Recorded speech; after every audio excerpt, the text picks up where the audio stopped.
Sometimes good could be bad and bad could be good. Let's get into it.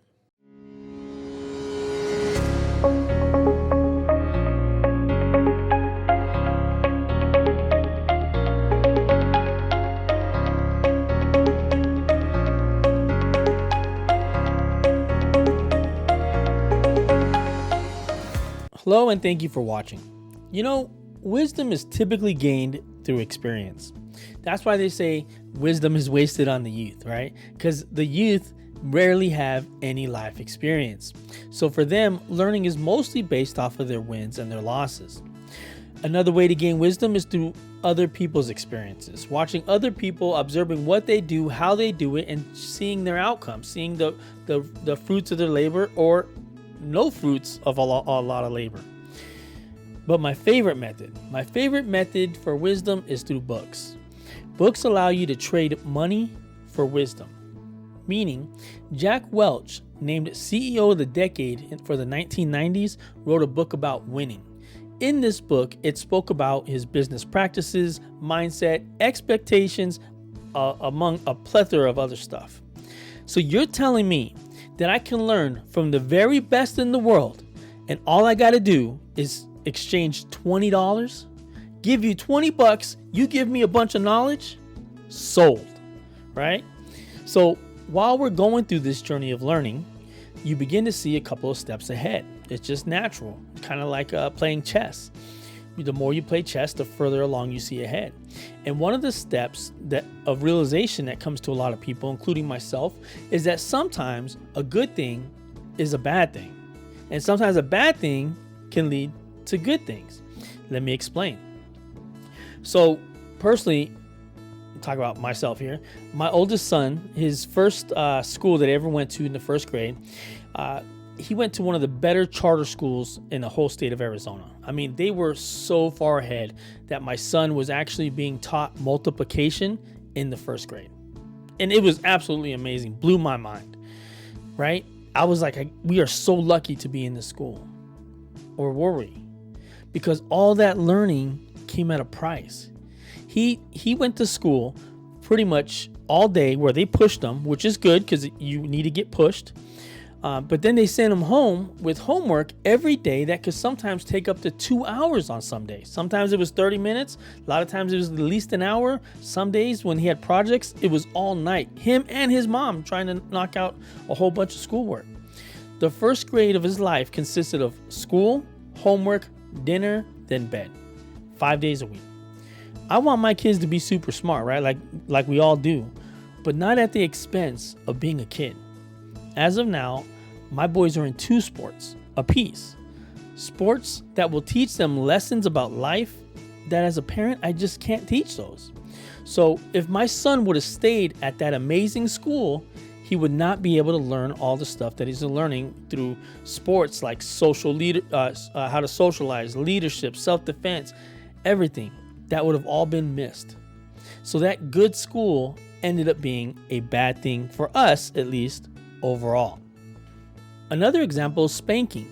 Typically when you say you spanked your kid, in my case it'd be my boys, full disclosure, if I had a girl, I don't know if I'd ever spank her, and yes, those are what you call double standards. But back to this. Typically when you say you spanked a kid, or my boys, the immediate reaction is, oh no, what did they do wrong, right?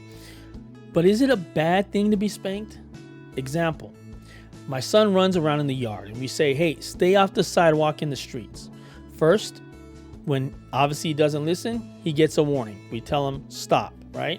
Second warning, he gets yelled at a bit. And then the third time, what happened was the ball went into the street. He chases after it. I'm yelling, stop, stop, stop, running towards him. I catch up to him, take him to the yard and spank him. Spank him to show him how bad that action was. That spanking scared him more than running in the street ever could. He can't comprehend the danger of the street at 3 years old. But now he knows I'm not playing around. You don't listen, then you will be corrected. In this case, it's easy to say that, since he got spanked, it's a bad thing. Or even a lot of people are going to say spanking as a whole is a bad thing. Because your kids should not be afraid of you. Well, I say my kids, this is going to be controversial, but my kids need to fear me until they can learn to respect me. A 3-year-old can't comprehend respect, but they can comprehend the basic instinct of fear. Now, I know there's a generation of people who will absolutely roast me in the comments for these views. And go ahead and roast. I understand. But I do have a 10-year-old and a 6-year-old, and I haven't had to spank either of them past 4 years old. To me, that's saying something good versus something bad, or turning a bad situation like spanking into something good. You know the old saying, spare the rod, spoil the child. Okay. I know you guys are gonna roast me, half of you guys at least. So let's get to the point here. What does all this good and bad got to do with money, politics, real estate, economy, etc.? Well, the jobs report came in, okay? And in the jobs report, let's go ahead and go over this.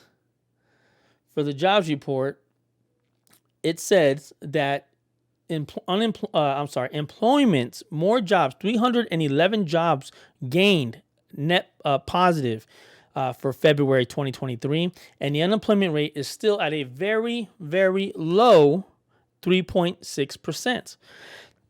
And what I'd like to state is that typically when you see that the economy is adding jobs, yeah, that might be a great thing.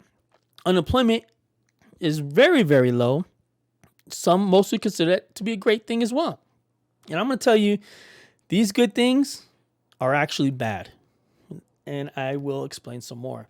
Let's go ahead and listen to this clip because I had this whole thing prepared, but this video I could just pause and explain myself a little bit better. And they have all the cool graphics. So let's go ahead and go with that. This has an immediate effect on everything, right? You, our lives, everything. Just in the U.S. Bureau of Labor Statistics, just announcing how many jobs were added to the economy in February. Christine Roman's here with the numbers. So a lot of hiring. Is this good or bad? If you are looking for a job, it's good. If you have a job and you're job hopping, it's good. It is a strong job market. 311,000 jobs added. And we know it was a blockbuster report in January. That was revised down a little bit to 504,000. That's still a very, very big number. This shows you that businesses are hiring. Despite those headlines you've seen of tech companies that have been, laying people off, they hired a lot during the pandemic. Despite those headlines, this is a very, very strong job market. 3.6% is the unemployment rate. It went up a little bit. That's because about 400,000 people came off the sidelines and started looking for work. So that's an unemployment rate rising for a good reason. People are hearing from friends. They know that there are plentiful jobs, and so they're out looking. Let me tell you, President Biden jumped on this and was bragging about the job growth and the low unemployment rate. For work now. That's probably and then the president sectors, guys, the leisure and hospitality, hiring a lot of people, retail, government jobs. So we broke them all out for you. A lot of jobs across the board. So it's good from. Okay, so this is what I want to break down with you guys. This is what they're saying is good. This is what they're hiring at. Hospitality, right? Working at a restaurant or working at a hotel or whatnot. You guys know what hospitality is. Gain in hospitality. Retail. Okay, so you guys probably understand what retail is. You're working at Nike. You're working at Home Depot or whatnot. Retail stores and government. So let me explain why this is very, very, very misleading. As a matter of fact, first of all, let me go back to this. See if I can find it. Hospitality gained jobs, and if you guys can look where I underlined, it says leisure and hospitality. This is a jobs report, by the way. Leisure and hospitality is below its pre-pandemic February 2020 level by 410,000 people. So it's still below where it needs to be. Hospitality by 400,000 short. All right. So it's saying that this is good. But the reality is we're not even back to pre-pandemic levels. And then let's go back to right here. It says government. It's underlined in red. Overall employment in government is below its pre-pandemic levels from February 2020. Short by 376,000. Huge. Now, let me explain why I think that this is also bad. Because these are jobs that people didn't want. They don't want. But then eventually, when you have no choice, you're like, okay, I'll go work at the Applebee's down the street. All right, I'll apply for Nike stores or Home Depot, which obviously is those are great jobs. It's just not a lot of people's first want. And in government, that is very misleading because for the government, if you're trying to get into an entry-level government position, there is a waiting list for that. If you're trying to get into entry-level, meaning you don't really possess a skill of a degree in technology or engineering or something, you're just saying, hey, get me in the water department, get me into the social services department. I mean, I don't know all the departments, right? But if you're trying to get to something like that, typically you don't get on unless you know someone. Why? Because there's a huge list of people trying to get hired on for those jobs. What those government jobs are saying to me that they've added that many is that the economy is doing really bad. What do I mean by that? I have a family member who works for her county in Arizona, and she says she cannot hire enough internet engineers or civil engineers, etc. She said, if you had someone that you could have apply, I'll hire them yesterday. Why? Why can the government not find enough people to fill the positions? Because why go work for the government as a social engineer or as an electrical engineer or anything with a high trade like that and make less money? Government pays less money. So typically you don't go to the government when you can go to the private sector and make more money. But if the private sector stops hiring, what do you do then? Then you go to the guaranteed money, which is typically the government. So these 46,000 jobs, that's probably obviously, not just saying, hey, we need more parks and recs. What it's saying is, okay, we got some winners, not winners. I said that incorrectly. We got some people who have degrees in items that we need, and we need to bring them on board. All right, I digress. So there we broke them all out for you. A lot of jobs across the board. So it's good for employees, bad for employers, bad for the Fed. Yeah. Bad for Wall Street. A good economy could eventually be bad news for Americans because it means the Fed has to continue to raise interest rates. You've got wages up 4.6%. That's great. I mean, people's paychecks are unequivocally bigger, but it's feeding into the inflation story. And so the Fed thinks that inflation staying too high is more dangerous than maybe trying to cool off the job market a little bit. So Yeah. I know, it's upside down. Well, it's weird because everybody I talked to, and this is just yesterday.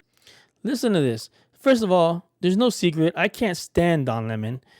I can't stand him. But look at how dumb this question is. And he's being completely sincere. And I'm thinking, if this has been your job, this type of job for the last 20 years, you should know more about the economy than 95% of the people because you are giving your personal opinions after reading what's going on in the economy. But if you don't really know, then when you're still giving your opinion, I'm lost at words. But anyways, Don Lemon. Let's see. I don't know why everything is lagging again, but I was having breakfast with a bunch of folks, and they said, Don, we're so confused when you guys talk about the economy and you get the new jobs numbers and the stock market, whatever, everything's going gangbusters, but yet it's bad. I don't know what to say to them. You know, it's interesting. How, Don? How, buddy? Because we kind of broke all the models after COVID. And so we have a very confusing picture of the economy. The underlying strength of the economy over the past 6 weeks has been undeniable. The consumer, retail sales, the job market, and inflation is still too high. All of this is a function of a strong recovery in the economy. And while that is good news, it feels like good news. If it feeds into inflation and inflation gets entrenched, then that slows growth and then that can cause a recession. And the question, Okay, so that was pretty much where it ended being good. But let me digress and let me make this make some sense for Don Lemon or whatever his name is. So with inflation being high, who does that hurt? 100% of the people. Even if you're filthy rich, you still have to pay more than you had to yesterday. So inflation, that's why the Fed's number one job is to raise inflation, or I'm sorry, to lower inflation, right? Their goal is to not, because if you mess up inflation, that takes out economies, that takes out countries, not just economies. So the Fed wants to get rid of inflation. Now, with strong numbers like we're seeing with these low-level jobs, I apologize, but waiters, not the highest level. So the lower-level jobs boosting the economy, and then the unemployment numbers being low, the Fed's like, okay, what do we got to do? There's only one thing they can do. That's raise the Fed funds rate. Make money harder to obtain so companies borrow less, because it doesn't make any sense to borrow now with high interest rates. So who does that hurt? That hurts everyone. So the Fed is trying to do its best not to raise it too much so that we don't have a whole loss of jobs just like that. But with these numbers coming in good, it's actually really a bad thing for the economy. Let me give you another example. So one, inflation. If you don't get rid of inflation, we're going to raise the Fed's funds rate. Fed's funds rate is going to make money harder to obtain. And with people not being able to obtain money or not making sense because it costs too much to obtain money, it's going to cost jobs, it's going to cost businesses, and then it's going to be a trickle effect all the way down to the bottom. And then everybody gets hurt. Second reason is, let's go over these numbers. Unemployment rate. So this line right here, whoops. This blue line, that is the unemployment rate. And then this over here, these bars, those are recessions. Okay, so every single time you see a bar, that's an indication of a recession. So now, if you take a look, unemployment rate, super low. What happens immediately after? Recession. And this historically always happens when unemployment is at its lowest point of that term or that cycle. Again, unemployment, super low, recession, super low, recession, super low, recession. I mean, we can do this all day. Super low unemployment immediately equals recession. And then obviously, I mean, even right here, everywhere. And where are we right now? Super low recession. I'm sorry, super low unemployment. So then recession. That is why it is so important to try and not have the lowest of low unemployment rate. And that sounds backwards. That sounds bad to say that you don't want super low inflation or super low unemployment. But it's actually good to have some unemployment, because what ends up happening is when you have too low of unemployment and everyone has a job, what does that typically lead to? Let's think a couple steps ahead. Normally that means people overhired, right? And then when you overhire and then all of a sudden the economy stops going up and it just starts to plateau, what do you got to do with all those people? You got to fire everybody. Not everyone, but you fire a lot of people. Typically, and you fire the people who make more and you keep the people who make less. So then they're hurt. And then again, another trickle down effect. Okay, so that's my reason for this video, is to explain, those numbers that came out last week, jobs report, they were good, but ultimately they were bad. Thank you. Have a great rest of the week. And remember, life is not meant to be, it's meant to create. Too strong.